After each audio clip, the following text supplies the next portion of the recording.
Believe so. Look at you sitting outdoors there, I'm trying. getting that vitamin Especially D. right, yeah, especially right in the middle of the racetrack, right? Yeah, nice spot there. All right. Oh, there's your video. Perfect. Okay. Well, thanks for joining us today. I know we have a really short amount of time, so we are going to get straight to questions. You have one for Chase? Please raise your hand within the Zoom platform or shoot us a chat, and we'll try to watch that as well. We have about, I think, right at 9 minutes with Chase, so please do us a favor, keep your questions to one question the first go around. So we're going to take our first question from Terry with WNDB. Go ahead, Terry. Hey, Chase. When you come to Daytona, normally, I mean, last time you were headed this way, last year you did a little pre-race or a few weeks before, got to fly some simulators at Riddle and had some fun doing some stuff. That's gone away this year. And I think that's a big part of what y'all did last year. How are y'all trying to fill the gap, reaching out to sponsors and fans like that? Just, things like Zoom and things of that nature really is about all we can do right now. So, I've been doing things like that really all year since we got back going. A lot of meet and greets have all been virtual, but trying to stay active there, trying to stay busy and talking to people and whatnot. So, trying to, stay engaged with our partners as much as we can and do it, within the guidelines of what we're supposed to be doing. Thanks, Chase. Good luck this week. We're going to take our next question from Ryan Welch. Ryan, go ahead. Yeah, Chase, I know it's obviously apples and oranges, but is there anything you can glean from the road course win at Daytona? No. No. Are you better positioned for success given that given the season that you've had and the success that you've had? I hate to be negative Nancy, but no, again, just a whole different thing really. And the plate race there at Daytona, or Talladega for that matter, they're just different animals. And unfortunately I have not had a lick of consistency at those things. So,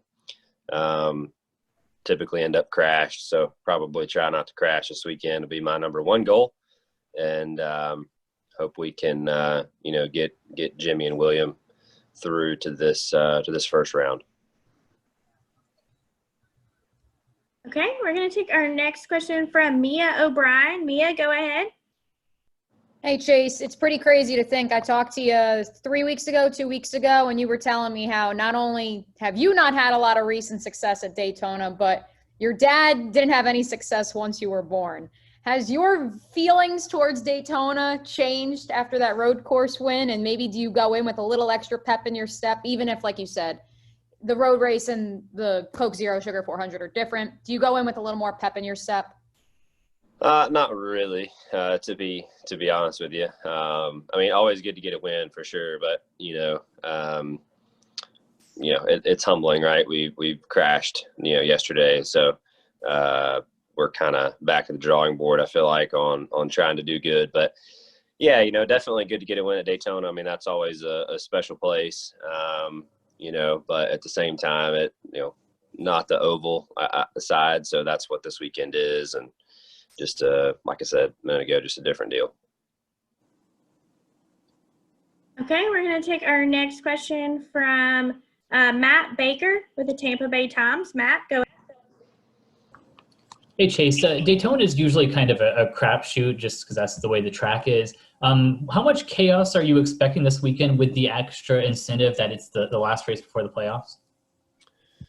I think it really all just depends on where your positioning is in the points, right? And what what you have to do or what you don't have to do. There's guys who have to win to get in. There's guys who are right on the cut line who are trying to be consistent. There's guys on offense there, and there's guys on defense there. So, luckily for us, we're not really having to play the points game necessarily to get in, but we are still battling for regular season points finishing position. So that has a direct impact on your playoff points for the final 10 races. So we want to better ourselves as much as we can. Obviously yesterday really killed us there. Ran 4 laps and finished last. So when you do that, you don't get points in stage 1, 2, or 3. So we don't need to do that this weekend. Maybe we can move up a little bit in that regular season deal and try to help ourselves a little bit for these last 10. Okay, we're going to take our next question from Greg Engel. Greg, go ahead. Hey, Chase, I'm digging the Ryan Blaney mustache look, and I'm suddenly craving chicken wings. Yesterday wasn't obviously a day that you was a good one for you. How do you put that behind you looking forward to Daytona? And no, you haven't won on the oval there yet, but you are a Daytona Speedway winner, and you won at Talladega.